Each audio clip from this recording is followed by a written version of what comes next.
The skyline in this inner-city neighborhood of Syracuse, New York, is pierced by the spires of a red brick building, crescents having replaced crosses, staring toward the heavens. This building is now known as Masjid Isa Ibn Maryam, or the Mosque of Jesus, Son of Mary. Until 4 years ago, it was called the Holy Trinity Church. Walk inside, and a verse from the Quran engraved in wood reads, "Allah will forgive everyone, regardless of their sins."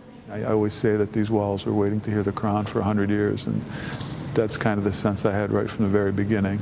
Yusuf Soul has been a part of this church-to-mosque journey from the beginning. He admits it was not easy to hear Islam's call to prayer, the adhan, echo in a church. There are some people who were very angry and upset. People who I never saw before were angry at me personally, because people put me a little bit in front, being an American. Built in the early 20th century, Holy Trinity served a growing population of German and Italian immigrants. Many were baptized, married, and buried there. But changing demographics doomed Holy Trinity. Parishioners moved from the city to the suburbs, replaced by a new wave of immigrants and refugees, many of whom were Muslim. We broke bread with many different groups, and eventually they were at peace and at ease with the idea of this becoming a mosque. In 2010, the Roman Catholic Diocese of Syracuse closed the church as part of a regional reconfiguration.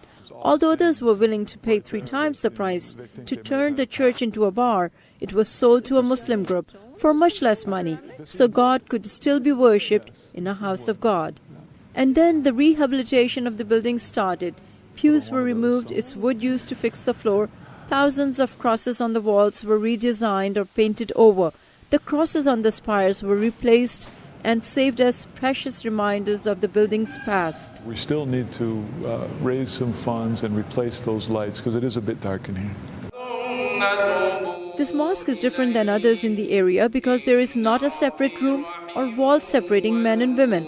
There is no designated imam or a person to call for the prayers. The idea is the mosque belongs to everyone, and anyone can call for or lead the prayer. Even 14-year-old Sajjad Samir from Afghanistan. I always practice with myself, and people in the mosque encouraged me to give azan.